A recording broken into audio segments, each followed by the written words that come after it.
thank you for coming. This is a wonderful crowd. And I'm Stacy Graham. I'm a research professor with the MTSU Center for Historic Preservation. And every spring and every fall, we do a cemetery preservation workshop.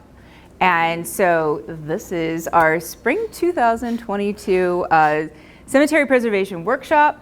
And I want to thank our partners, the Warren County Genealogical and Historical Association, for making this happen, because they're the ones who invited us out. We don't pick where we go. We are invited to come into communities, and we are very appreciative that they will share their history and their sites with us. Just a quick introduction. We have been doing these workshops since 2015, when I got a public service grant at MTSU for our staff and students to be trained. And so the gentleman on the right here is Jason Church, who was a materials conservator with the National Center for Preservation Technology and Training, which are the people who pretty much take care of they do a lot of advising on National Park Service sites. So he's one of the experts who goes around the country and advises on cemetery preservation, and we wanted to be trained by the best. So he came and he trained all of us. And so I wanted to be able to disseminate those best practices that we learned throughout our communities in Middle Tennessee. And so we've been doing these workshops ever since. So I'm going to turn it over now to Mr. Jimmy Haley, a longtime friend of the Center for Historic Preservation, county mayor, county historian, to talk about the history of the cemetery. Well, my connection with the Old City Cemetery goes back to me being a child, and that was once High Street was called River Street, because that was how you got down to the river. The first bridge across the river was there. Early settlers forded the river right down below the down area that's there. And so in coming into town, or coming in and out of town, as a child, my father had a restaurant there very close to the cemetery on Chancery Street. And we would pass that cemetery coming in and out of town. And it was overgrown and in disrepair, and there was groundhogs in it. And a lot of the tombstones were fallen or knocked down or broken. And oftentimes I would ask my dad, stop and let me run out. And I'd run out and look at a tombstone, and he'd say, come on back. And I'd run back. And then on some occasions, if I was adventurous enough, I would slip out from the restaurant and make my way over to the cemetery and prowl around looking for names. And so I've had a fascination with cemeteries pretty much my whole life. And so as a teacher for so many years, and being historian now, but as a history major at UT, I had several majors, econ, government, history, so I wanted to do history as well. And so, my connection with the center and Van and those that are there led to, as an early teacher and teaching history, to take my students on field trips there. And so the cemetery, even 30 plus years ago, was pretty much in disrepair and overgrown, and holes everywhere and broken tombstones. And so I did a summer program called Young Scholars Institute, and usually every summer we would do an excursion visit to the Old City Cemetery and try to clean up and cut brush and find tombstones that were broken and reconnect them so somebody could glue them together later on, because they were just in disarray. And so a couple of other people later on, Almeida Cunningham and the Mormon youth group, we would go over there and do cleaning as well. So the cemetery today probably looks better than it has in many, many years, even though it's still not perfect, as you'll see if you go this afternoon. So one of the things we tried to do early on, and this has been 20 years ago, was to try to get the cemetery on the National Register of Historic Places. So if you want to read a little bit more details about the history of the cemetery, that survey and the application and the narrative are all online. If you just do Old City Cemetery, McMinnville, Tennessee, and you'll see the whole application and the narrative that's there. And so on the first site visit, as we were wandering around and I was taking them to the individual gravestones, several of those gravestones stood out as uniquely something different to what most early cemeteries were. Now that cemetery started in 1813 with the burial of Samuel Caldwell. And so the Caldwell family were very instrumental in early settling of our city. They were businessmen and postmasters, and they played a pivotal role. In fact, Caldwell land was part of the original part of the city of McMinnville. So the Cowan family, who lived not very far from the cemetery, they owned that area where the cemetery is. But the Caldwells also contributed to land that ended up with the founding of McMinnville and the laying out of the city in 1810. And so originally we didn't have any cemeteries. And so the nearest cemetery was Liberty, which many of you know is kind of the south part of town, crossing the river there and down the highway to Liberty Lane. And that's where a lot of the early settlers were buried. But it became very quickly after 1810 that we needed a place to bury people. And so that plot was picked out. We're not really sure why, but William Cowan donated it to the city as far as we know. And so right now the cemetery is about 500 and something feet long and about 200 plus feet deep. And it's a segregated cemetery where, white settlers are buried in the front and people of color are buried in the backside along the fence and even across the fence. It's very evident that there's probably some people buried across there. So from 1813 up until 1938, when the last known burial was there, that was the city cemetery. In 1878, that cemetery had kind of, there was no more places to bury people. During the Civil War, it filled up and there was just a lack of space. And so in 1878, they went down to Depot Bottom and purchased that property that had belonged to James Powell Thompson and started Riverside Cemetery, which was laid out nice and neat with, a main street and alleyways for the hearses and delivery of the bodies to family plots. And so they were all numbered and sold. The old city cemetery was never like that. And so you have various family lots that are there and some very prominent people early on in the history of McMinnville. William White, who built the first courthouse downtown, he and his family are buried there close to the street. And it's very unique. It's got a wrought iron fence around it. Robert Titus, which we've been trying to find out for years, that's just fascinated me, has kind of a Egyptian revival columned, a colonnaded kind of tombstone, which is almost like a building with a private wrought iron fence around it, who died as a young man visiting McMinnville, but we don't know why they spent so much money burying him and putting the elaborate tombstone that's there.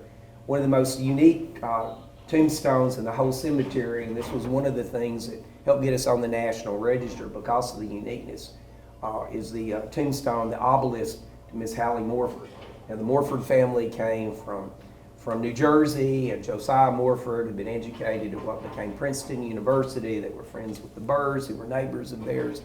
And they came here as very educated folks. And Miss Hallie Morford has this elaborate obelisk tombstone with downward torches extinguishing light, but with a beehive, with the grapevines, which is really an early Mormon motif for burial.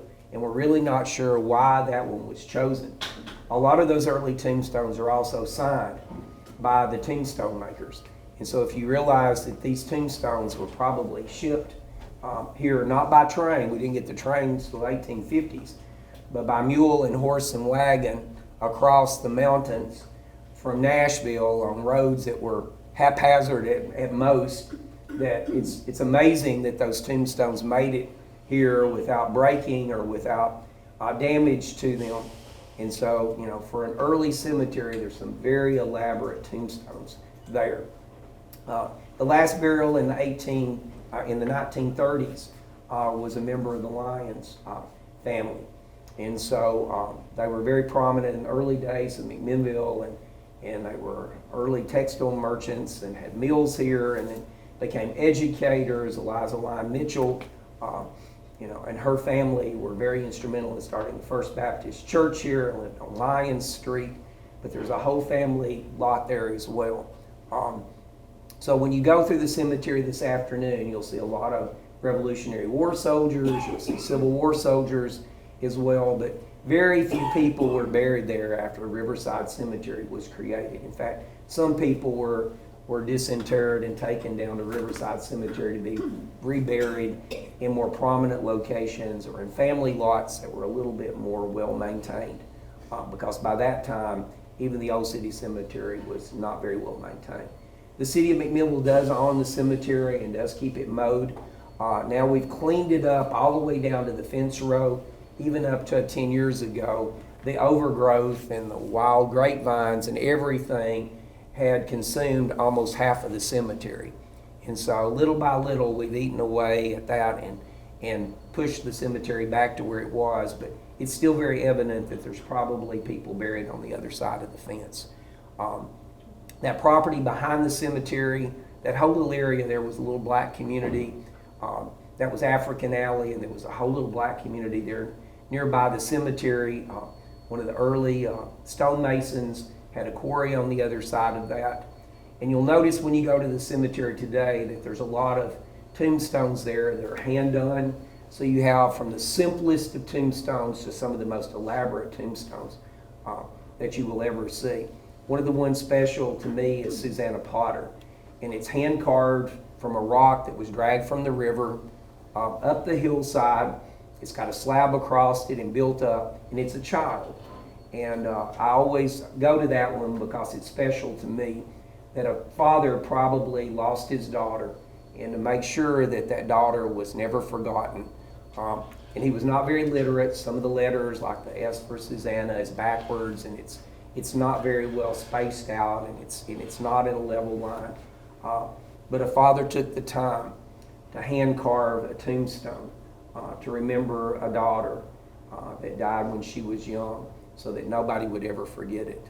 And so there's approximately 200 to 300 probably graves in that cemetery. We don't really know how many because we do not have a census that indicates who was buried there. We have to go through newspaper records or word of mouth or family stories.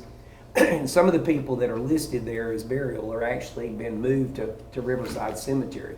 There's about 85 to 90 tombstones or markers that indicate where somebody is buried and either have initials or someone's name on it. So the greater part of that cemetery, for those that are buried there, there's no recognition, there's no way to really know. Even some of the famous settlers that are buried there are in unmarked graves, or the family never put a tombstone up, or it was broken. I've scoured around all around there looking for pieces of tombstones that might be down in the woods behind it or somewhere else, and we've brought some of those up that we've been able to find. But otherwise, we've done our best to try to do, but there's still a lot of broken cemeteries, so it's exciting to know that we're getting some training today on how to clean and how to repair and how to preserve part of our history. And for me, I love cemeteries because I don't just see a tombstone. I see a family, I see a piece of history, I see the impact that they've had on Warren County or McMinnville history, because they are who we came from. They are the people who created what we see today in our community. They had lasting effects upon our lives, whether we realize it or not. And to recognize those people, or to be able to identify stories and retell them so that that history remains alive. And so, the family who started Central Church of Christ are buried there. And like I said, the Lyon family that helped start First Baptist are buried there. And so the people that helped lay out the city of McMinnville in 1810 are buried there. Some of our earliest doctors, earliest jurists and attorneys are buried there as well. You'll see a lot of children buried there. So we take it for granted now that when a child is born, they're going to live to adulthood and beyond. But diseases and lack of medical care, you see a lot of children. You'll also see a lot of things identified with, with burials. So you'll see doves and lambs and symbols that are related to death of a child or death of a young person. You'll also see Masonic symbols and Oddfellow symbols as well in that cemetery. And so, as you look around and you identify with those people there, many of the names of those people have also been lost. So a lot of families moved away from here. There's no more Morfords in McMillville. That name has pretty much died out because either the family moved on or they didn't have children. And so a lot of those names have been lost now. But those family histories, to me, remain alive as we tell stories and we relate, how they affected our history and how they impacted our lives as a people. And so, like I said, you can go online and look at that history for the application for the National Register. The plaque is there. That cemetery has been vandalized quite a few times, but one of the things that we also remind people is that if you're walking through the cemetery, just like at Riverside, when it's windy outside or adverse conditions, you have to be careful because limbs come down all the time. They blow down all the time. One has damaged a tombstone that somebody's gone in and tried to repair that really needs to be fixed to the Lively family. And but those beautiful magnolias there, as some of you know, Miss Judith Harrison lived in the Black House, and she was a great horticulturist. And many of the early ladies here in McMillville had beautiful gardens, and they shared their cuttings and their seeds and their bulbs with people, and had beautiful gardens along Main Street and Morford Street and Colville Street as well. And but those beautiful magnolias that are there in the cemetery, which the city was going to cut a few years ago, and I stopped them from doing it, for a power line of all crazy things. If you'll see the magnolias up at the Black House, those were the first magnolias ever planted in the city of McMinnville. And all the older magnolia trees come from seeds from that, including the ones there at High Street Cemetery. One of the signifying trees that was in that cemetery got blown down by a storm a few years ago and damaged William White's daughter's family's grave, the Hamptons that are there, destroyed the fence, but it was a 300-plus-year-old oak tree that spread over almost a third of the cemetery. It was so large. And so a storm came through and knocked it down and damaged quite a few tombstones there.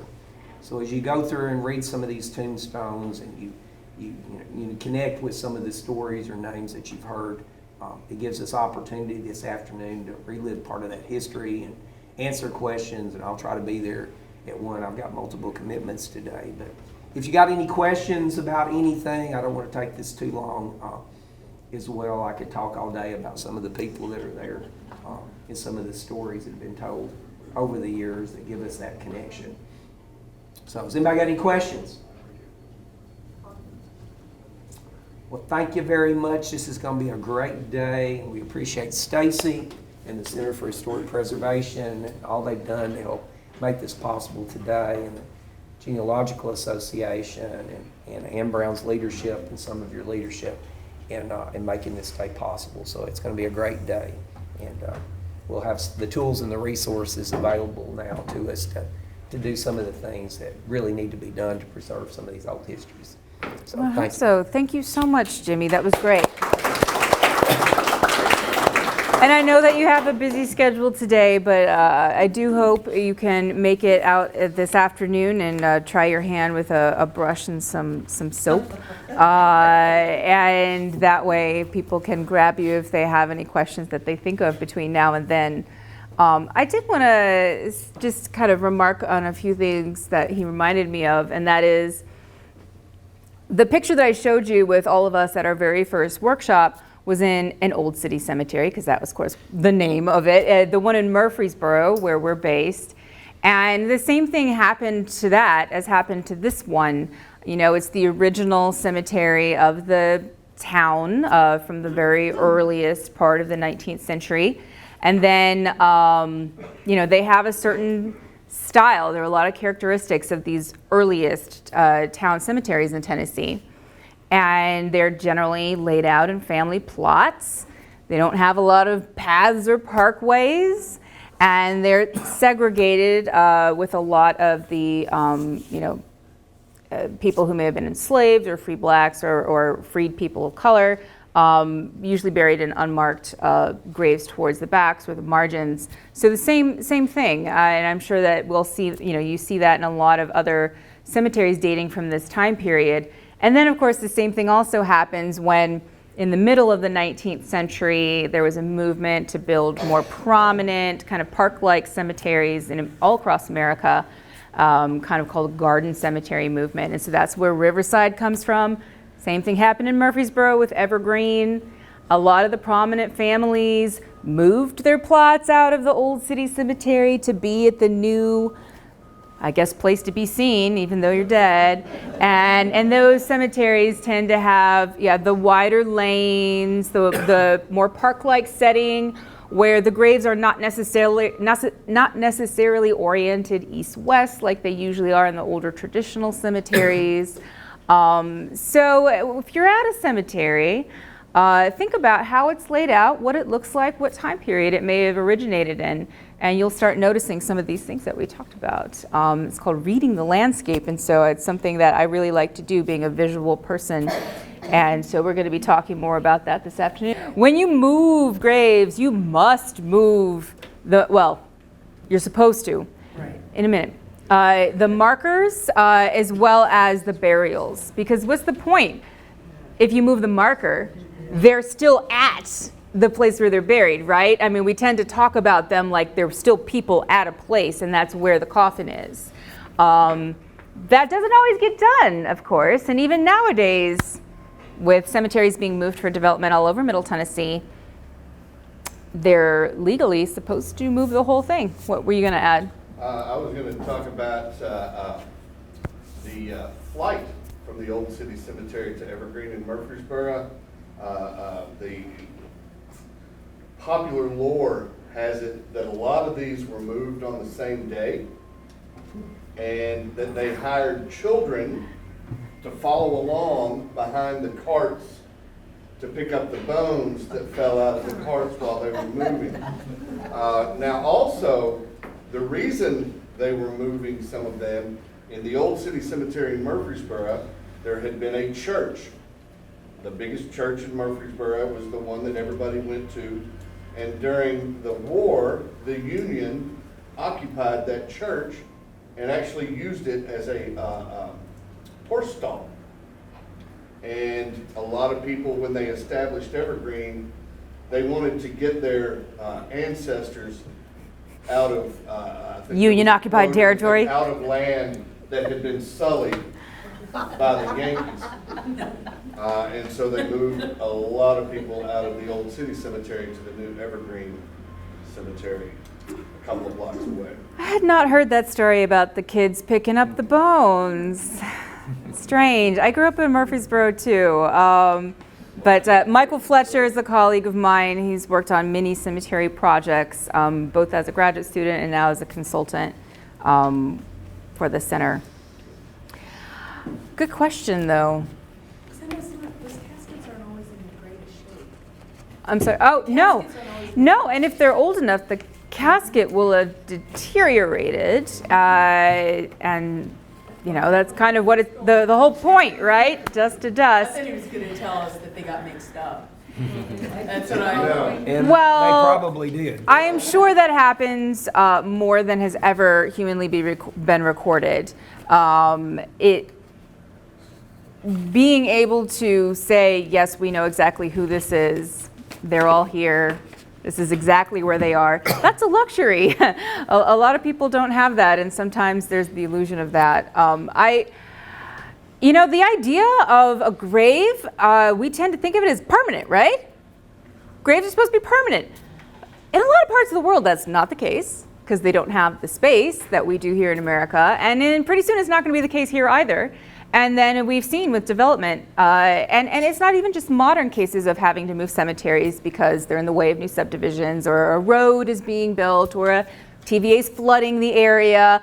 But there's a long history of moving cemeteries or bodies. All the Civil War soldiers who died and were originally buried where they fell, and all sorts of skirmishes around here. They would have been dug up by details a lot of them African American, and then reburied, whether in Confederate circles in different town cemeteries, or if they were Union dead, of course, moved to national cemeteries, or taken back home if they're claimed by their families. So the reburial of graves is very common throughout the United States. So the idea of a grave being permanent and undisturbed from the moment it's first put in, that's not as common as we think. Yes?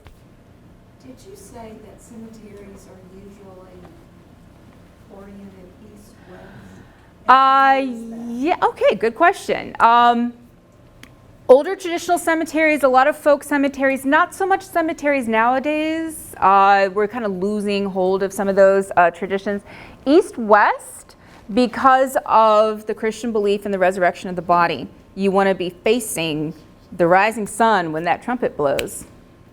That's why. And it's actually very helpful for us when we're going out and looking at the land.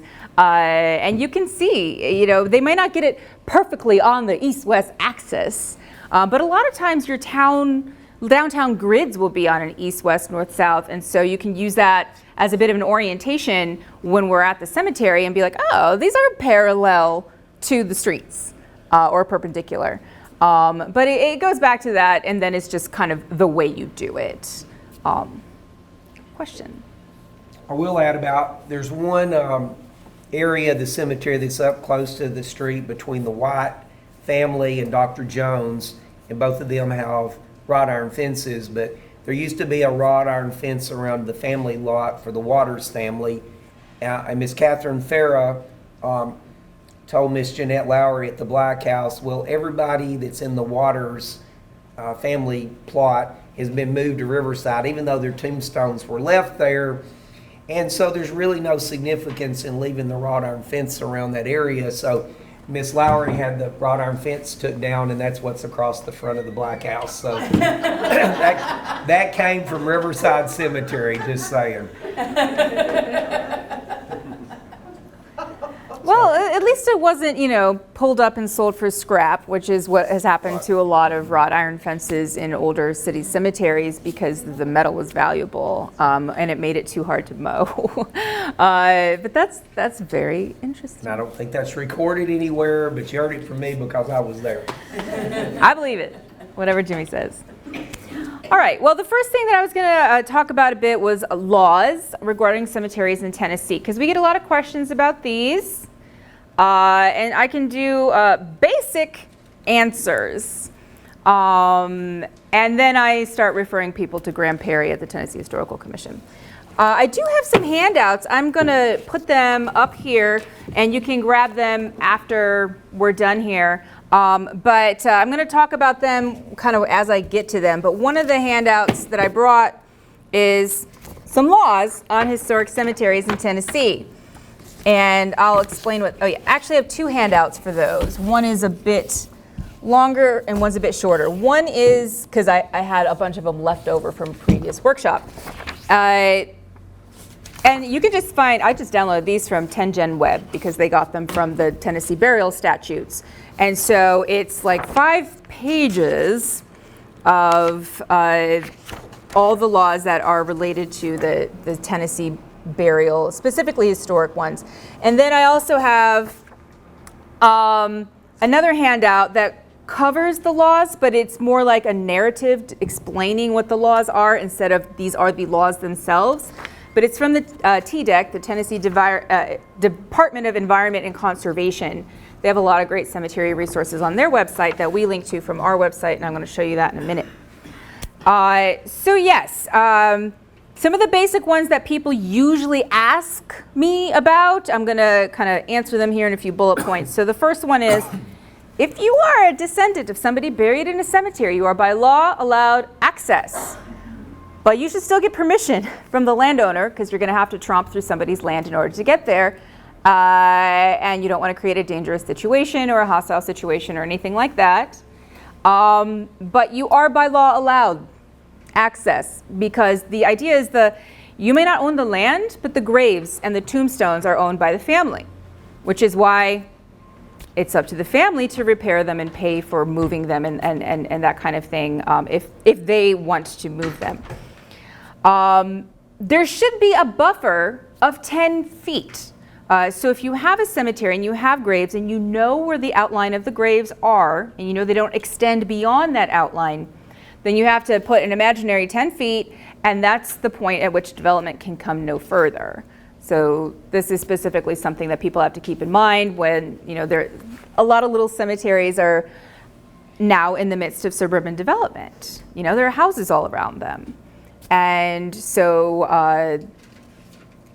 and sometimes they're considered part of the neighborhood, and they're well taken care of, and sometimes they're not. But yes.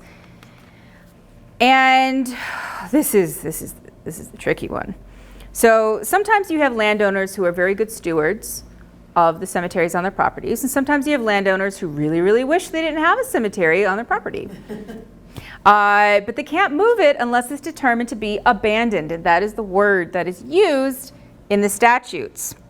So, for instance, what determines what it, okay, we'll get to that question in a second. But a judge in a court can determine that a cemetery can be moved if they call it abandoned or in a neglected or abandoned condition. I'm not sure what the difference between those two things is. And then if there's any kind of inappropriate activities nearby, inconsistent with the due and proper reverence or respect for the memory of the dead, or it's unsuitable for the purposes of a cemetery. Now you might be thinking, well, those all seem to be highly subjective, and you're right. There's a lot of leeway for interpretation as to what is abandoned and what is not. And unfortunately, a lot of cemeteries that are, where people from marginalized communities are buried, those tend to be determined to be abandoned at a higher rate. Because they don't come and mow, they don't come and fix their tombstones, nobody comes here, and maybe not realizing different styles and attitudes towards how you visit your cemetery and how you keep up your cemetery might be playing a part in that. But a lot of times it's up to the discretion of a judge who might be inclined to side with the developer if there's a big, huge project on the line, right? They might be under some sort of political pressure. Who knows? I won't go into all the different ways in which this can be kind of stretched and made into a really big loophole. Or, we like to think, again, that cemeteries are permanent, but this is, I'm sorry to have to tell you, that's so not the case. So you are not going to have to worry about that with Old City Cemetery ever. It's well taken care of. It's on the National Register. It's the Old City Cemetery. This is more of a threat for those smaller family cemeteries that dot the landscape that Anne and her group have been so good about documenting, and she'll show you those on the map later. Yes, ma'am. Okay, so we're from Nashville. Oh. On Nolensville Road, there's an old African-American cemetery that I don't think is used anymore.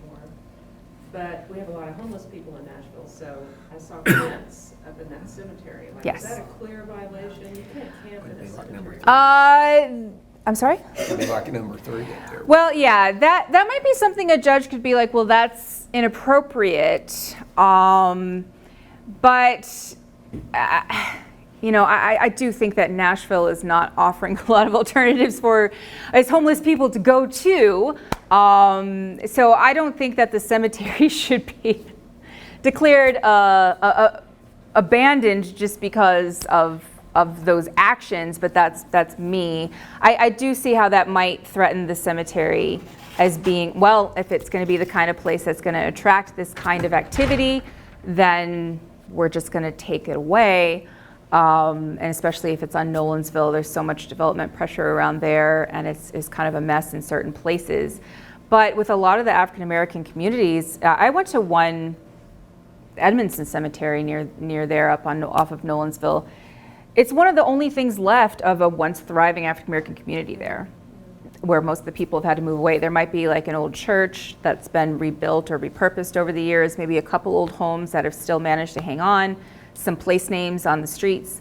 But sometimes the cemetery is the last vestige of a community ever. And even if it's abandoned, it's still the last thing in the landscape that you can see. And I personally tend to want to save them, but I also know that you can't save them all. And we have to have some sort of development.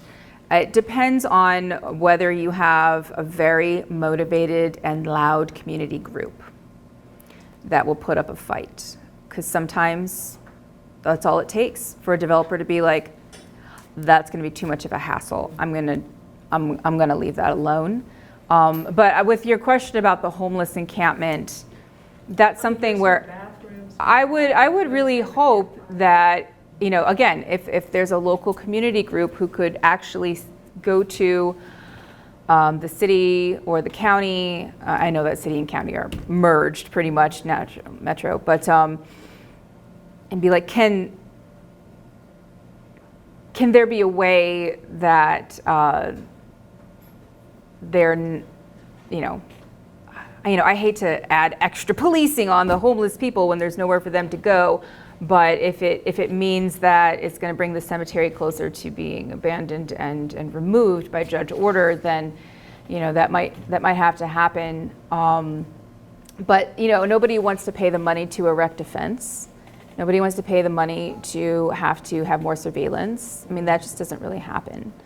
And in some cases, people abandon things on purpose because then they have a reason to build over them later. So I would bring this to the attention of whatever metro authorities might be able to, rehouse or redirect homeless population and deter them from camping at that site. But when you're desperate, who am I to tell you what to do?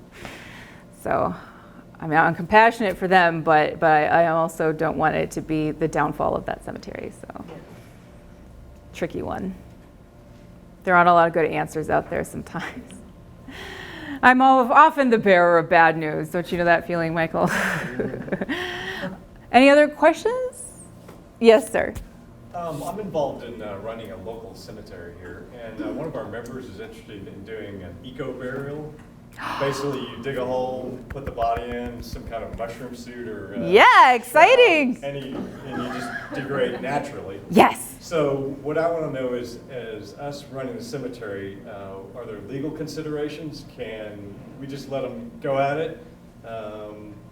What factors do we need to take into account? Well, it depends on what your cemetery's rules for interment are, and those will vary from cemetery to cemetery.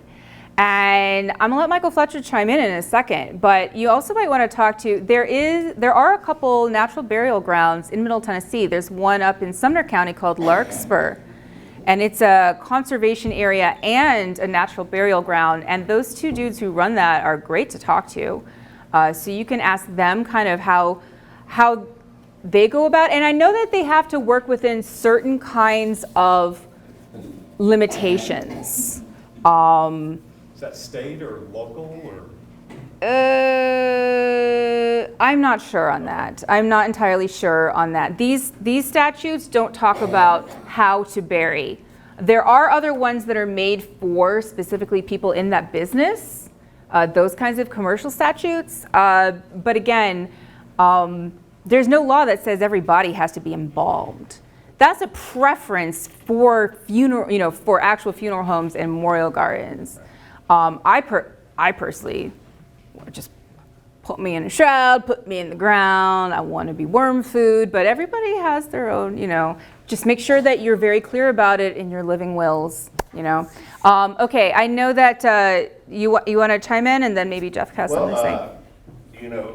There has been significant growth of Islamic cemeteries in America, and traditionally they do not embalm.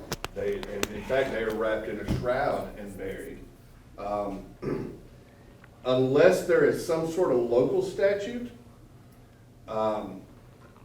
it is legal for you to put somebody in a refrigerator box and chuck them in the backyard.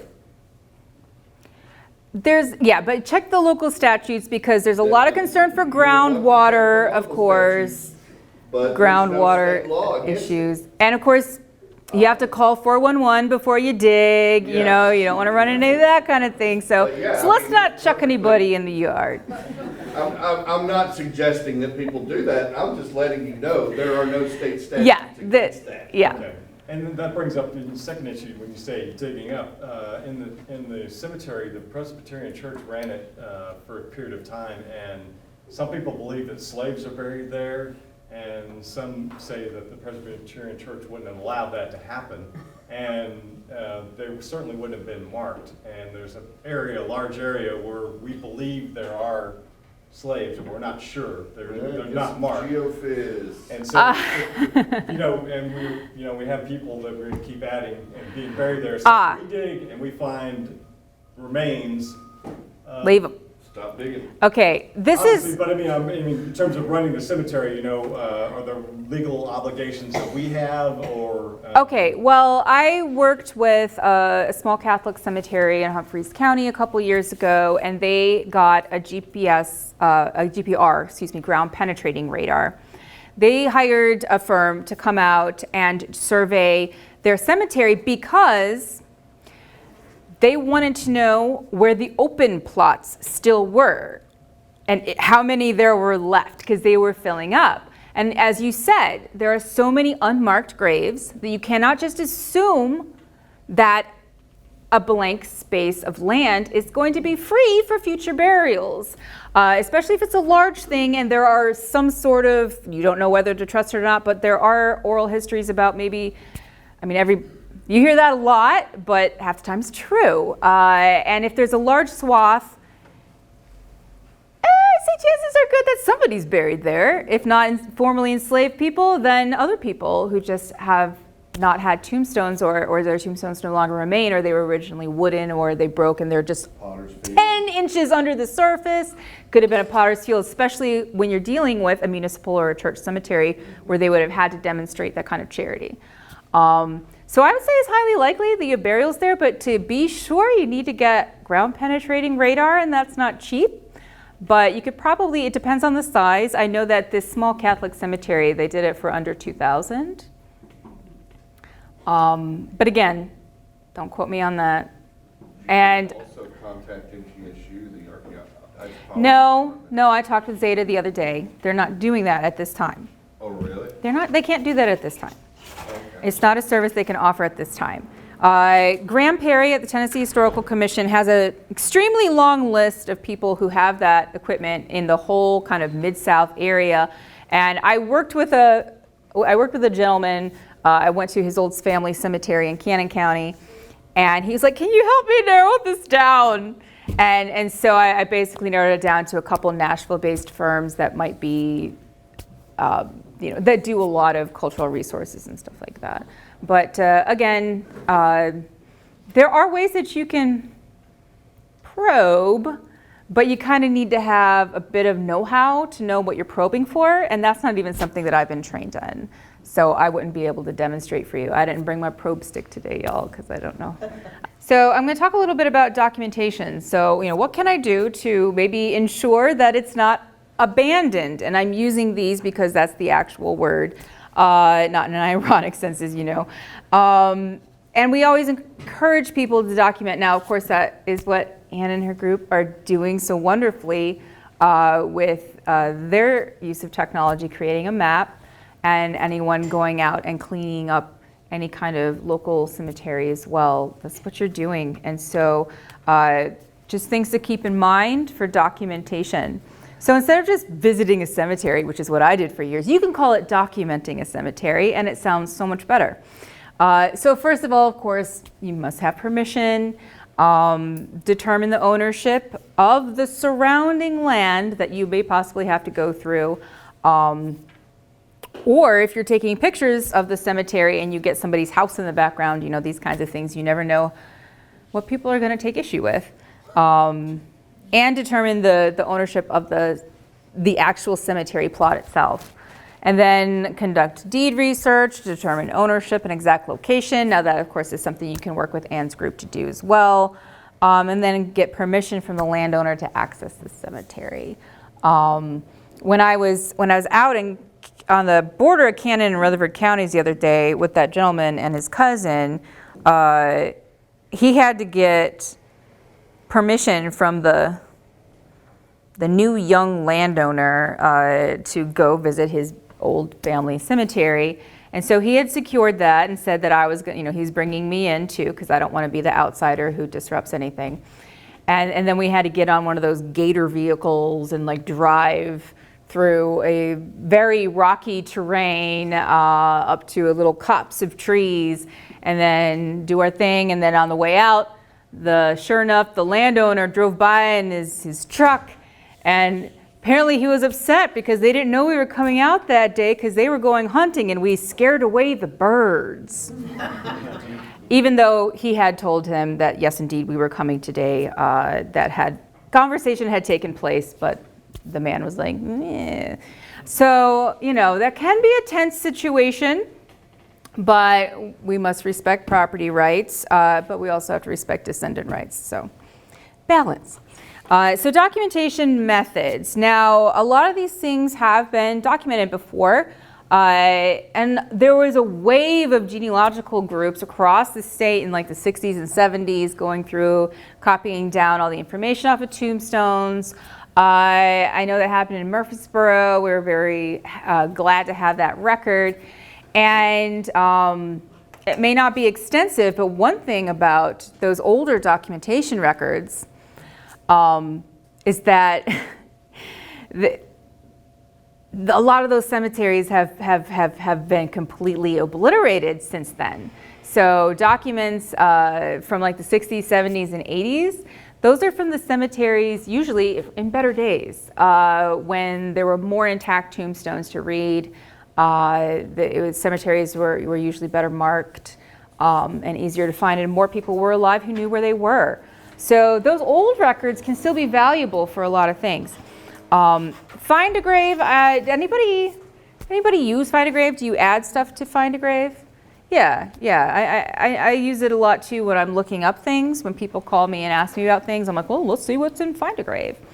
So there's a lot of information there too, because when I first started looking at Find a Grave, I was like in my young 20s, and it was before I even dreamed about having this job yet. And I'm like, ooh, wow, I can look up where all these famous people are buried. But now you can actually look up regular old cemeteries. Like there's been so much added in the past 20 years, it's outstanding. Property assessment maps, counties have these things because they have to know where things are in terms of roads and services and lines and pipes and anything like that. So a lot of property assessment maps, of course, for tax reasons as well, should indicate these. Now, that's not saying that they will indicate all of them, especially if they're small and they're older. But check with the property assessor as well. A lot of those will be online too. The Topo Maps, that topographical maps. You can find a lot of the USGS, U.S. Geographical Survey. You can find a lot of those online. And a lot of those are based on old maps with older data that will say, slave cemetery or cemetery. And so a lot of the older data will be folded into newer data, and those are very accurate, and they have GPS locations as well. So those are very helpful if you're trying to, you found something and you want to see how it's reflected in the record. Because sometimes it'll be in one place and not in another. But the more places it's at, the more it's been documented, the less it can be claimed to be abandoned. Record the inscriptions. Don't do rubbings. Take pictures. Take pictures, that's the best way. And then, maybe make a transcript. Record everything that's on the tombstone, not just birth and death dates, not just names. Everything, including epitaph, the way things are abbreviated, the symbols used, the shape of the graves. One of the handouts I have, Quick Field Guide to Monument Types. And so this just gives you some of the verbiage for, oh, that's what that type is called. I never knew it was called a pulpit marker, And so it just gives you language that anyone around the country, if they're kind of in the business, will be like, oh yeah, that kind of marker. So if you're interested, you can grab one of these. I also brought, not that I'm encouraging you to use these, but so you can see, if you're curious, a rapid cemetery assessment form. If we're doing field work at the Center for Historic Preservation and we're often called out to take a look at things, these are the kinds of things that the criteria we're looking for when we're looking at a cemetery. Just like, oh, this is a description of a cemetery at a point in time when we visited. And then it's good to have on record, because we might visit the same place 5 years later and the condition's quite different, maybe better, maybe worse. And so it's part of the record marking a person visited this place and gave really good attention to it at a certain point in time. Again, trying to create this record that this is not abandoned. People know about it, they know where it is, they care about it, they think about it, they're documenting it. Just because they haven't fixed all the tombstones doesn't mean it's abandoned, right? Photograph, I know that time and date stamp are embedded in JPEG property file metadata, so you don't have to have the little digital numbers at the bottom of your printed out 4x6s anymore. But it also helps by proving this is when this picture was taken 6 months ago, right? Somebody was there 6 months ago documenting this place. So photographs, of course, are great. I took some photographs just for fun when I was a teenager of some cemeteries around Murfreesboro, because that's what I did, not realizing I was a future cemetery preservation specialist. And a lot of those tombstones are broken or gone today. So I'm like, well, this is good. I'm glad I did that. Okay. Cleaning. Now let's talk about cleaning. There are a lot of ways to clean without any of the supplies that I brought today.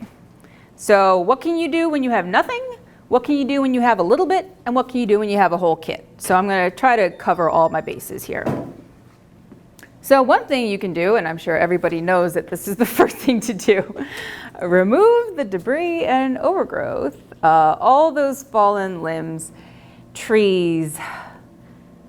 I love trees, but they are enemies when it comes to being a homeowner or a cemetery maintenance person. And I know that you want to take them all down. You want them to be gone, right? Well, a lot of those trees might have been part of the cemetery's history or planted on purpose for funeral marker purposes. Like in a lot of cemeteries from the early 19th century, cedar trees would have been planted to mark graves or to mark the corners of the cemetery. So when you see a cedar tree, there's a good chance it may have been planted there on purpose because that is the cemetery. A lot of ground covering from 19th century cemeteries, vinca, also called periwinkle. It's a really wonderful little ground cover. If you've got it, it means you don't have to mow. It also helps give you an idea of the extent of the cemetery, although it can run amok a little bit. So I'm not saying that's proof of the boundaries of the cemetery where it was planted, but it can at least help. If you see a patch over there, you might want to think, maybe the cemetery also extends over there. So don't remove everything. Yucca plants were often, it was like fashionable to plant a yucca plant or a boxwood bush or something like that. They were ornamental and they had some symbolism in the 19th century and even in the early 20th to mark graves. And then of course they just grow up huge and they like take over the tombstones and you can't cut them back and you hurt yourself if you touch them. And I've talked to so many people who are just locked in constant mortal combat with these things. And so I'm like, do what you need to do. If you need to remove that, then do it. I'm not here to tell you that you have to keep everything that might possibly have been planted on purpose. Just keep in mind and then make your decision based on what's best for you and your cemetery site. But removing debris and overgrowth is one of those easy things to do that you can put like a youth group in charge of. Just make sure they don't touch the tombstones. A lot of people, especially kids, might sit on tombstones, walk across tombstones, lean on tombstones. you're giving them this job so that they'll keep their hands off the tombstones. But yes, the overgrowth, we live in Tennessee, and we are, between now and October, I'm not going to be visiting any more cemeteries because this is not the season for it. The overgrowth comes out, the bugs and snakes and that kind of stuff too. But I'm more concerned about the overgrowth. I had to literally plunge through that copse of trees in that rocky landscape looking for anything on the ground, and I didn't have my gloves on, but luckily I had my jeans and everything, because every single vine had like 50,000 thorns on it, and it was painful, but fun. It's so much fun. But yeah, so you're gonna have to clear out that stuff before you can even see anything, and that's what the gentleman that I was visiting with, that's their job for right now, cutting out the thorn vines, because you can't see the landscape with them there, and you can't do anything to the stones until they're gone. Only clean, stable tombstones. So that's something to keep in mind if you go out this afternoon. If it wiggles when you touch it lightly, obviously it would fall over if you tried to clean it. Those things are heavy. Sometimes people get really hurt if things fall over. And sometimes the stone itself might be stable, but the surface of the stone might be really flaky. So we're gonna leave those alone too, because we don't want to contribute to the further effacement of whatever's on there. All right, use approved cleaning solution. We have one, and we're not paid by this company, although we should be, because we are always recommending their product and their product only. But anyway, it's called D2, and you'll see it this afternoon. It's in the back of my car right now. Or you can just use water. If you don't have any approved solution, you can use, if you have the right kind of brush, which I'm going to get to in a minute, you can just use water. Yes, sir. I'm sorry, what was it, D2? It's D, the letter D, and 2, the number 2. And it's called D2 Biological Solution. So it's not called soap. Biological solution, because it's not meant to clean your tombstone. It's meant to kill the biological growth that is scarring your tombstone. A lot of the black mold in particular. And not just the approved cleaning solution, but the supplies, particularly what kind of brush you're using. Yes, ma'am. Where do you purchase D2? Good question. I will get to that. Not Amazon. Not Lowe's. Oh, you did? Okay, good, because it's not consistently to be found at those places. So there are a few specialized websites where you can get it. So I would, I'm going to show you one of them, but basically if you do a search D, and they have a slash between it, so D/2, biological solution, and you just search for it. There's like a few websites. It's like $40 a gallon, but a gallon will last for a whole cemetery's worth of cleaning. So yeah, we'll get to. Will families have a problem if you clean their tombstone? Well, if you know the family, I would ask first, because remember, traditionally speaking, the families, the descendants own those tombstones and are responsible for them. But most of the time, they are not aware of that. And most of the time, they don't care. Most of the time, people don't know who's in charge. They assume somebody's in charge. They assume some nebulous entity is in charge of cleaning up all the cemeteries in the state of Tennessee. And it's not us. See, the problem is if you were to go in and do it incorrectly, you don't want anyone being mad at you for defacing property.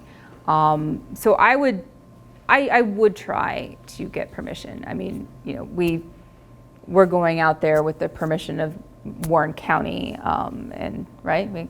Okay. So that for me means that open season in there. We can touch any tombstone that's stable and that kind of thing. I'm not going to ask permission from each of the families that are buried there. But if you're talking about a cemetery that you're not in touch with, but I would also I would make sure, because I took my daughter to West Virginia last summer, and I took her to a cemetery because I thought, I'll give her a little plastic scraper. She can scrape off some lichens. But I made sure that she did that on her great-great-grandmother's tombstone. And of course, it was so much fun. She went off and started scraping lichens off of all the tombstones nearby. But I felt like we're allowed to clean my great-grandmother's tombstone. So I didn't ask permission from the cemetery to be there and do that. If I were going to do a swath of tombstones at that cemetery, I would ask the cemetery, because it's like an LLC or something, it's a corporate cemetery, I would have asked for permissions to do that. So do your due diligence, whatever you consider that to be. Sorry if that was an overly long answer. It's kind of what I do. Okay, so restoration, we are not going to be restoring anything today. This takes a bit more specialized skill and equipment than what I have and what I brought with me. But there are certain things that, should you be interested in training yourself to do this, are not actually outside of the realm of your ability to do so. I know that some things are beyond repair. Some things I would say bring in a professional, and some things I would say, well, if you studied a few videos, got the right equipment, talked with a few people, and maybe practiced on something that was not a tombstone a bit, then yeah, you could probably do this. And so that's one of the things I'm trying to train myself more in, is giving people a sense of what is doable and what they should really leave to professionals. Because there aren't a lot of professionals who do this, unfortunately. So people are always asking me to recommend people, and I'm like, I know like one dude. Jeff, do you do repairs or just cleaning? I just clean. You got to do repairs so I can reference you, please. Remember, I spoke to you once and you said if all you did was repairs, you never have time for anything else. This is true. Same thing, yeah. Anyway, so first off, identify and then create a priority list. Chances are you're not going to be able to do it all. See what's doable and what's important to you. That's an important first step. Have a plan. And then there are some DIY videos. And here's that acronym that I spit out earlier, the NCPTT, which stands for, actually I have it on here, the National Center for Preservation Technology and Training. They're the ones that Jason Church works with, and they're the ones that take care of National Park Service cemeteries. Yeah, that includes like Arlington, and that includes like Gettysburg. So, they know what they're doing. And they have DIY videos on YouTube, and I have a couple of them linked. I will make this PowerPoint available through a Google link to anyone who wants it, since I'm going to capture your emails from the registration lists. You can also just email me if that plan does not manage to make its way through to my brain Monday morning. I have a few business cards, but also I'd just be happy to write down my email address for you. So yeah, there's a lot of cemetery repair videos online. As you know, with most things online, not everything is as trustworthy as you would like it to be. But this place is trustworthy, so that's why we go with them first. Remember safety first. Again, those tombstones are heavy. I don't know why, but there was a random tombstone in the closet of my office when I started working 15 years ago at the Center for Historic Preservation. Yeah, we moved offices last summer and it moved with me, and I had to lift that thing. It's just a regular tablet, normal size. Oh man, that's a two-person move, like wrapped in a rug. That was not easy. So if you can imagine that falling on you or trying to pick it up off the ground. It's harder than it looks. Okay, so seek professional help for complex repairs. I feel I need to say that. And document everything. Do before and after shots. Yes, ma'am. I'm sorry, I have a question back on the cleaning. Yes. I know you're doing tombstones, but do you have any knowledge of the ones that are now flat on the ground, how they can be kept pristine? Are you talking about like granite ones, or are you talking about the ones with bronze plaques? Bronze plaques, yeah. Okay, well, again, when I was in West Virginia last summer, my grandparents have bronze plaques on the ground, and I just brushed them off. Yeah, you're gonna need a different kind of solution if you wanna clean bronze. So I would do some research into that. I don't know, if you email me, I might be able to look that up. But I would say, just brush it. Sometimes all it needs is a really good rinse. On my grandparents, they have a flat one, and the patina has turned green on it. Yeah, but that's gonna happen. Oh, it does? Like the Statue of Liberty. That's normal. Yeah, I did not know that. yeah. So I would say embrace it. If I can't change it, I'll embrace it. Perfect. Yes. Okay. Here's where I get a little bit stern and talk about what not to do. And again, I'm not here to shame anybody who may have done this at some point previously, okay? You don't have to fess up or anything like that. You're all forgiven and absolved, and we're just gonna know not to do this going forward. Don't use harsh materials on tombstones. And you might think that some things are gentle because they're gentle on other things, but I'm not a chemist, but there's like pH and stuff in tombstones that you have to get the right solution for, or else it might contribute to the deterioration of the stone. And the deterioration might be very hard to see, slow to happen, so you might not even notice it, but 10 years from now, it could contribute to, so we have to think long term. That's, I guess, where I'm going with that. So harsh materials are anything that's not D2 or water.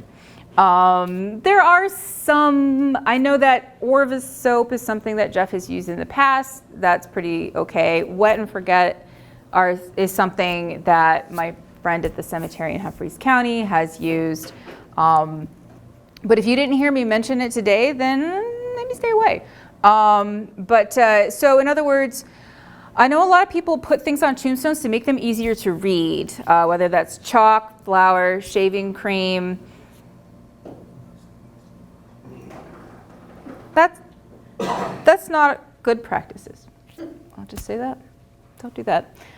Only because there's just, there's always chemical reactions going on. You may not see it, but if it's done too much over time, it will degrade the surface of a stone, especially something old like marble. These stones are very, very porous, and they will suck in whatever you put on their surface. So we have to make sure that what they suck in is something that they can handle and that won't damage them from the inside or from the outside. Okay, there's a reason why there's an asterisk here, and I will get to that. I know that people have to mow, and I know that people have to weed eat.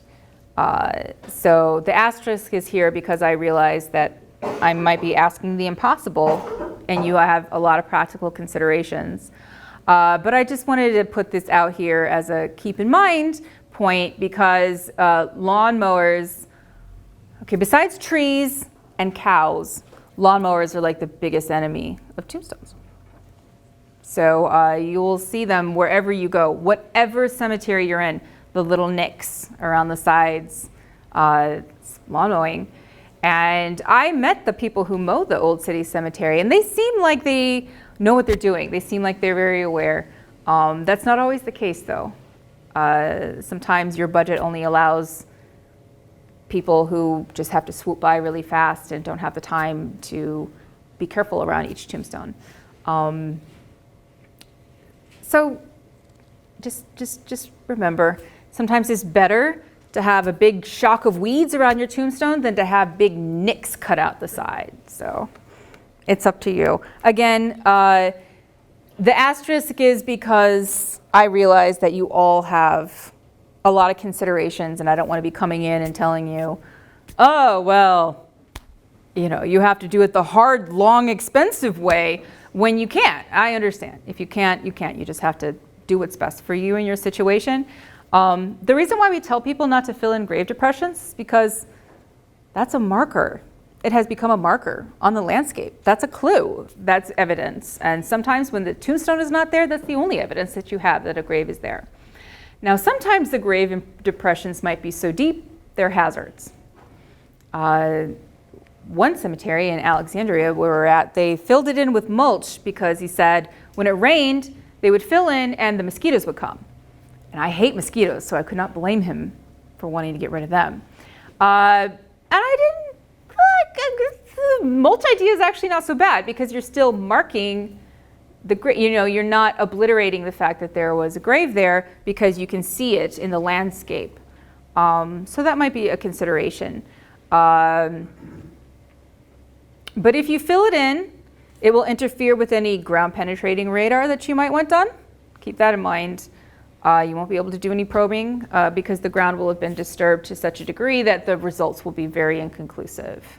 So, but then if you are never planning on having ground penetrating radar, if everything has a tombstone and everything's well documented, you know, go to town. Do what you need to do for safety and to keep the mosquitoes away. But if that grave depression is documentary evidence that you need at that point, then maintain it until you don't have to do that anymore. Here's another thing where, again, I have an asterisk because I understand if you can't do this, and I understand if it's asking a lot. But fences, like that one that Jimmy Haley was talking about, plantings, you know, the yucca plant or the vinca on the ground or cedar trees, contributing structures, you know, like benches and gates, things like that. Those are all part of the history of the cemetery. The cemetery is not just graves, it's graves plus all the other things that we put in because we think that's how best to remember the dead. We want to create a space and define a space where the dead live. So it's creating a neighborhood for your dead relatives, and some things are ornamental, some things are unnecessary, but they're all part of our practices. So it's part of the story. And they can be part of the significance too, especially if you're going to be putting it on the National Register. Those contributing structures are things that are going to make their way onto the nomination form. Okay, so for all of you Lord of the Rings fans out there, I have a meme. I don't know how many of you are Lord of the Rings fans out there, but yes, one does not simply use bleach and harmful chemicals on an old soft tombstone. I follow different cemetery feeds on Facebook, and sometimes there'll be an old, mangy, dirty old marker on one side, and then the after shot will be gleaming white, and it'll be beautiful. And I'm like, did they bleach that? It does not have to, and you'll notice that when we use the D2, it's not going to be bleach white gleaming as soon as we're done with it. So don't expect things to be immaculate after one cleaning. If that's the case, you probably use something you're not supposed to use, right? So, you know, no bleach, no bleach. Okay. I just want to show some pictures of damaged tombstones that I have seen over the years. Here are some of the telltale nicks on the side. Also, I wager that some of the scraping was to make the words easier to read. There are a few other methods you can use to read hard to read tombstones. I brought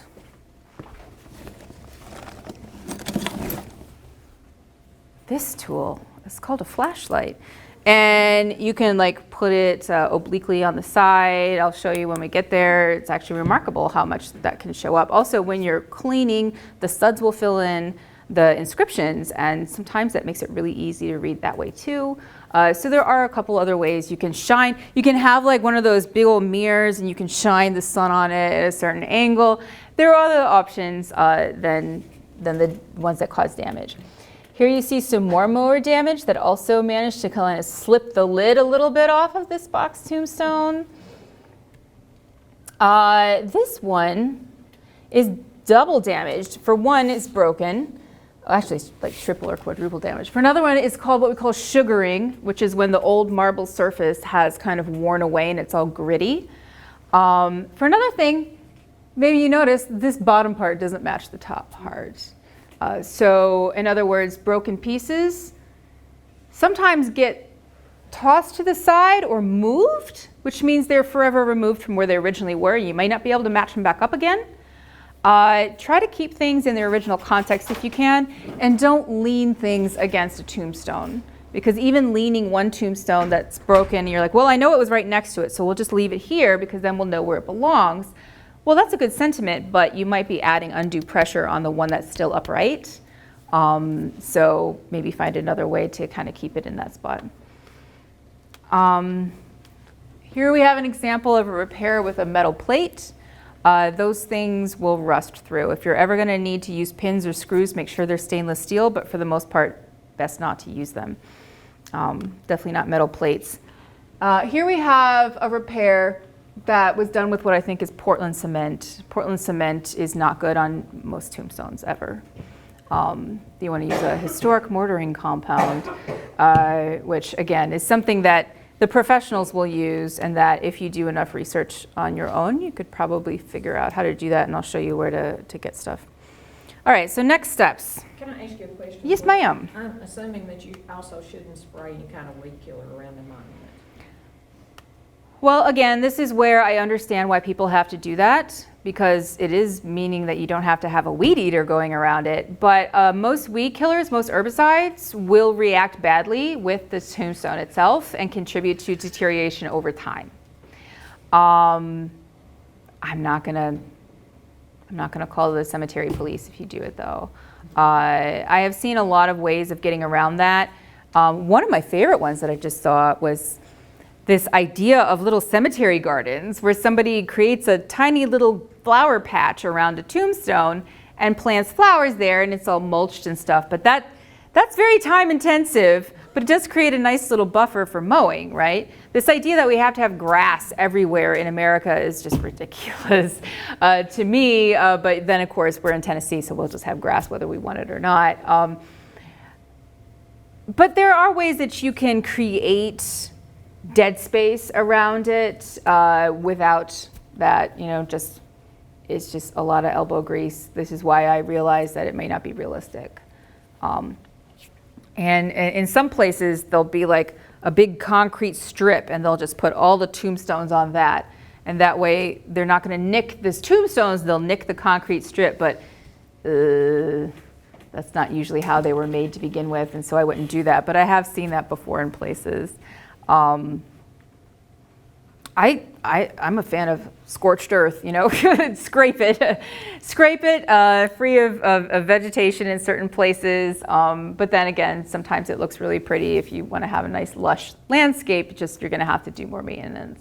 I'm still on the lookout for herbicides that are not going to damage old tombstones, but I haven't found one yet. So if anybody knows of anything like that, pass it my way, because then I can share that information with other people. And again, it's the kind of damage where it may not be immediate, and it may not be huge, but over time it will compound. Any other questions? Okay. Commemoration community events. Now, one reason why cemeteries get vandalized is because they're considered taboo, and they're places where people usually don't go. So if you kind of reframe them as places where people do go to be respectful and to recreate themselves and to celebrate the lives that were there, then you're taking away some of that power for it to have that kind of reputation of a place of ill repute. And you're deterring vandalism to some degree. Signage and interpretation. Now, there's already a sign and a little plaque out at Old City Cemetery, but this is for the smaller family ones out there. Instead of a copse of trees, wouldn't it be nice to have a small fence and a small sign? That's what a lot of people want when I go out and see their spaces. And again, signs are not cheap, but I'll show you a few pictures of possibilities. Don't overdo it. Yeah, less is more. It's okay, and it doesn't have to, just think of it as a long-term project again. Whatever little bit you do at one time is progress, and nothing is going to be perfect, and nothing is eternal, even though these are supposed to be eternal. So a note about signage interpretation. These can be great, especially if you have a cemetery that, you know, has a really good old story or has some local historical significance, which they all do, right? But some of them might have a bit more to the story than others, or it might be a story that reaches broader than the local community. Okay, now this is when you have tons of money at your disposal and you want something really fancy. You can get like a stone marker with like a plaque on it. But I would say this is probably something that's way more doable. This is something that Mike Alexander did, and he posted this on his Facebook page. And I was like, can I use that picture and show it to people as an example of a really good deal on a sign? And it was only like a couple $100. And I have the name of the company somewhere that I could get. But so after, you know, repairing stones and cleaning out the cemetery, here it is, just Old Mifflin Cemetery, established 1828. This is somewhere in West Tennessee. And that's great. That also shows that this is not abandoned, especially if you put under 1828, sign put in 2022 or something like that. Because most of the time what people want for their cemeteries is acknowledgement. These people are here, and that's what a sign can do. So. And then this was a really neat example. Again, if you are willing to, this is probably like a couple $1,000s, so it's a bit more beyond like a smaller organization, but this is somewhere in, I think, Indiana or one of those states that begins with a vowel. And it's in the middle of like this office complex, this industrial park. So it's a really old cemetery that just, you know, the area around it is not very pretty, but it's historic. And there are a lot of tombstones that you can see, and then there are some that you can't see, so they just acknowledge everything on this and told a little bit about the history of this. And this is wonderful because all those people who work at these, you know, drab block buildings and stuff are like, huh, here's something that's not drab and is something that's unique and something that predates us. And also the people whose families are descended from here feel like, okay, now we don't have to worry about somebody coming in, moving all the graves and building one of these giant buildings right here on this spot, because this is now part of the site. This is part of the industrial complex site now. So I love it when you can have development and have recognition of historic pre-existing cemeteries as well. You know, why not be neighbors? So we have a website. I'm going to show you in a minute, bouncing back and forth between a PowerPoint and a website. It's easy, but it's something that gives me a little bit of difficulty. So I'll get to this in a sec, but we have a page on it called Cemetery Resources. And I have a few links on it. So these are some links. And the first one is to my intro guide to cemetery cleaning, which is this first handout that I have here. So make sure you get a copy of this. It goes through a lot of the stuff that I've been saying. It also has a handy kind of list at the end of do's and don'ts, and also supplies what you need and how much. So I just wanted it to be useful. So it's kind of good for a start. But you can also get a link to it from there. I've made a playlist on our CHP YouTube channel of some videos, including a 10-minute demonstration of me at a previous cemetery preservation workshop cleaning a tombstone along with a graduate student. So if you aren't able to make it out this afternoon, you can watch a video of me doing it in Clarksville. And then a couple of the National Center for Preservation Technology and Training videos are also linked to there, as well as a few other cemetery resources. I'll be adding to that playlist over time as well. The Tennessee Historic Cemetery Preservation Program, that's the one from the Tennessee Historic Commission. They're coming up with a big database and trying to provide different resources, and they've created a website that has helpful links on it too. Graham Perry's the guy there. He and I are emailing each other all the time. Cemetery Restoration Success Story. This is a blog that I wrote about a little family cemetery that was under danger from development in Smyrna, Tennessee, in Rutherford County, and there was a Revolutionary War veteran buried there.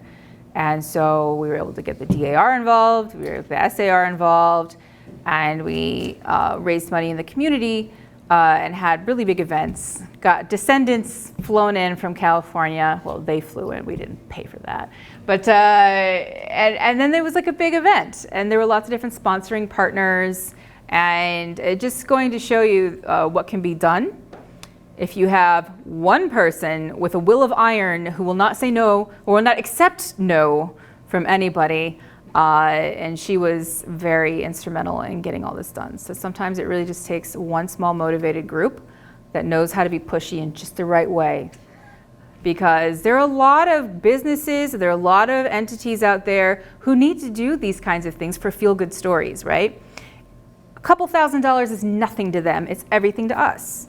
So see if you can't find some partnerships there. It's a win-win on both sides. So you can read about that story there. Graves and Cemeteries in the State of Tennessee, General Information Laws and Guidelines. This is a link to the TDEC stuff. It's not just a link to their historic cemetery laws sheet, but a link to a lot of other stuff they have as well, including archaeologists in the state. If you're digging in your yard and you come across human bones, you gotta call them. But yeah, so. Okay, professional help. I mentioned a lot of these people already. There's us. We do these workshops, but I don't like for hire go out and clean. You can ask Jeff about that. We do research and reports, and we can also help with interpretation and planning, those kinds of things, but more for larger things. So like the Old City Cemetery, if they wanted to have like an interpretive plan or something like that, do walking tours or whatever. That's the kind of thing we get involved in. Graham Perry at the Tennessee Historical Commission. Ben Nance is the guy at Tennessee Division of Archaeology, who's also responsible for a lot of the stuff that's on the TDEC page. Cemetery Conservators for United Standards. I've heard mixed reviews about this website, but they do have a list of professionals state by state who can do cemetery repair. So if you're looking for tombstone repair, this might be your best bet. There are a few people in Tennessee who are practicing. One of them is Mike Alexander, the one who I follow on Facebook. So he's always out doing something. And then this National Center for Preservation Technology and Training. Their website has a lot of videos, a lot of papers, a lot of stuff that you probably don't want or need, but a lot of kind of beginner stuff as well.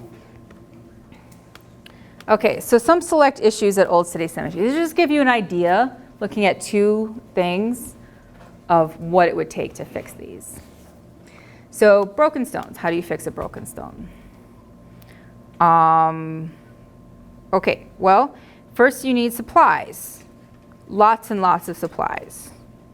So it's the kind of thing where if you have a break, and it's not a clean break, it's a break that maybe has been repaired and then broke again because they didn't repair it with the right material, you gotta chisel away the old stuff. So that's why you have a chisel. Wire brush. The only time you ever use a wire brush on a tombstone is when you're trying to clean a break of old repair material.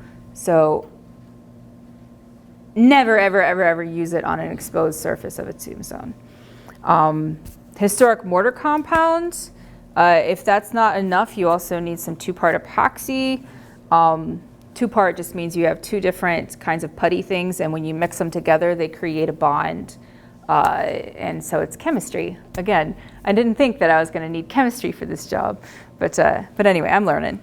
Wooden slats and clamps, because you don't want to put metal against the tombstone while you just want to put like wooden splints, and then you can clamp the metal clamps to the wooden splints just to hold it together. Levels and plumb lines, because of course you want it straight up and down, and measuring tape. And equipment, you might need like I said, those things are heavy, even the small ones. And so how do you lift it? The best thing is to get a tripod with a chain pulley and use nylon straps because you don't want to attach a chain straight to a tombstone. So you might be like, well, this is a little beyond me. It's beyond me too. It's okay. I'm just saying that if you had a very motivated group that had a budget and could come up with a kit, dude, you could be in business forever. So, and then there's also something a little bit simpler, stones off their bases. You can see a slot and how this goes into the slot. That's called slot or die in slot, base in slot. That's what it's called, the type of tomb. It's fairly common kind of later in the 19th century. Like originally they would have just been straight tablet in the ground. But then, you know, sometime in the mid-19th century, this became more common, or early mid.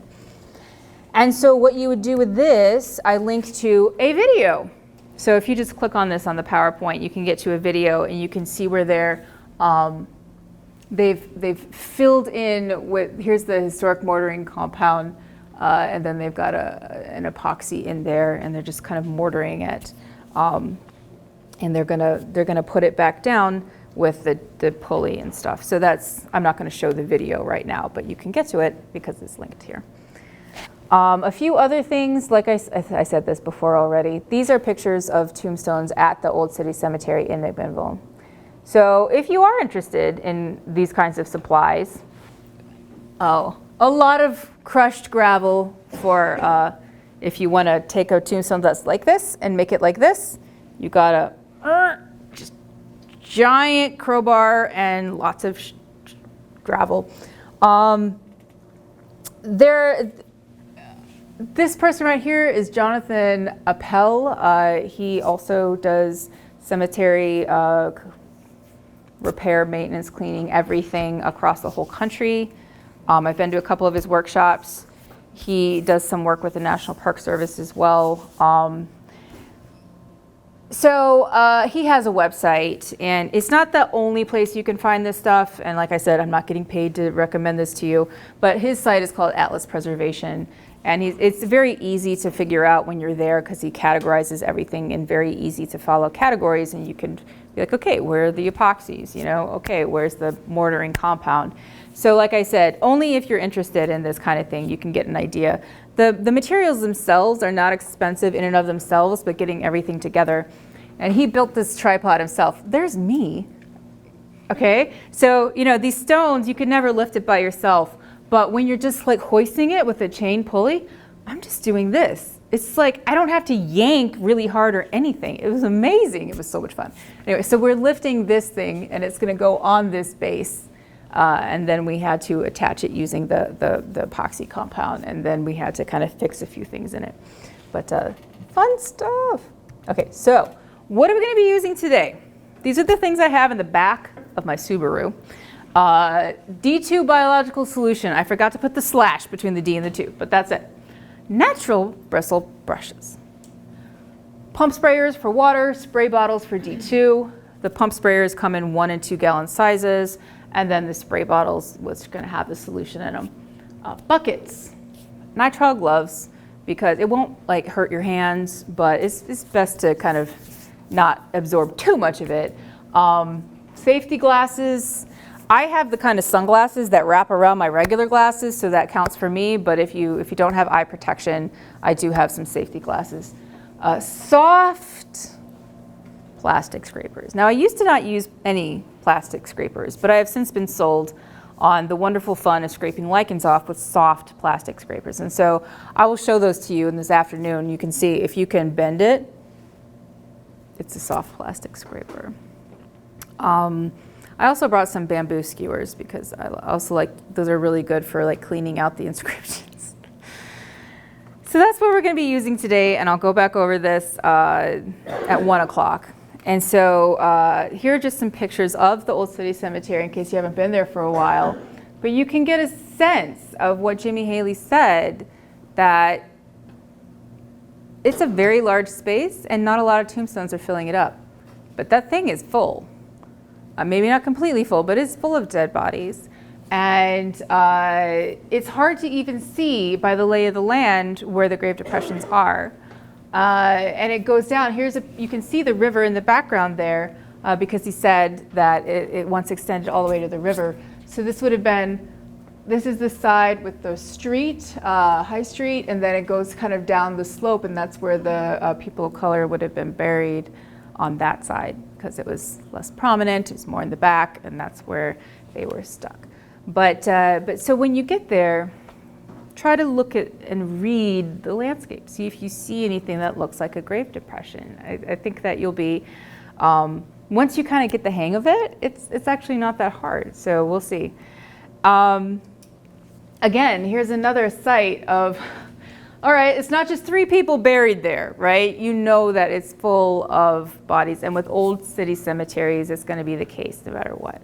So like I said before, if there's a large area with no tombstones, but it's in the middle of or on the edge of a cemetery, chances are it's already full. Oh, and maybe you can't see him in the tree, but when we were there, do you remember, Anne? There was a big bird of prey. Yeah. You remember that? I'm not very good with my bird types, so I don't remember what it is.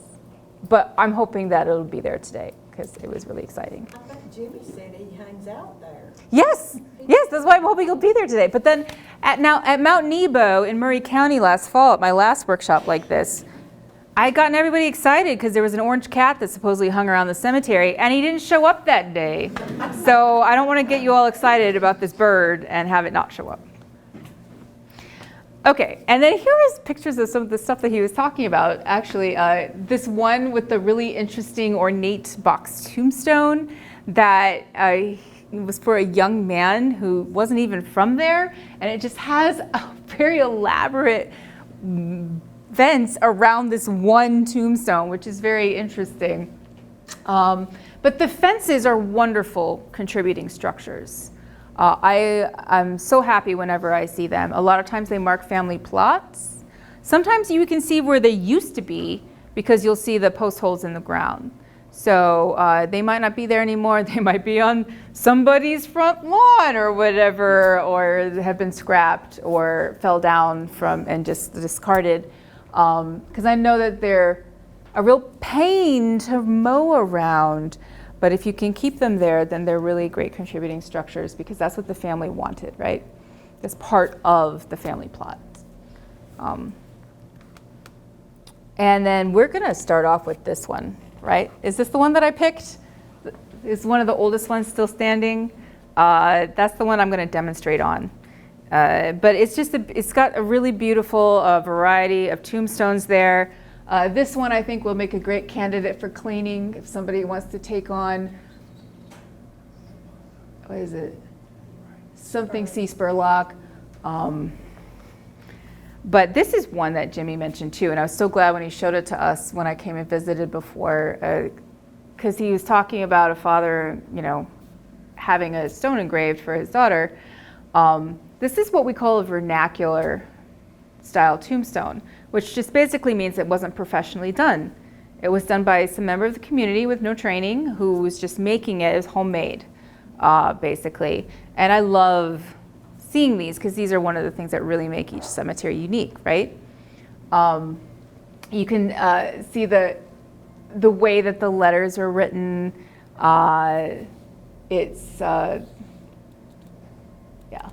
It's really special, and I think that if it's stable enough, it would make a really good candidate for brushing off. It's just kind of hard to get to, I think. It's kind of close to something. It was hard for me to get this picture. Now, these might not be good candidates because we don't want to mess with all these broken stones here, which were picked up from different parts of the cemetery and put here. But the part in back, that really nice kind of Egyptian revival style might be good. This is a really interesting family plot. It's right, on the road, so you've driven by it before. I know you have. But you can see how the obelisks are starting to tilt. They're starting to lean more towards the road, and that makes sense. There's a slope there. I would try to get those righted before too many years pass. But then this one's leaning in the opposite direction, so it's kind of interesting how that's taking place there. But I bet if someone wanted to get in there with a plastic scraper and get some of these little green clumps off, I believe that's Sally, right? Is that Sally? I don't know. I want to say Sally. I think she would appreciate that. And then just some more examples.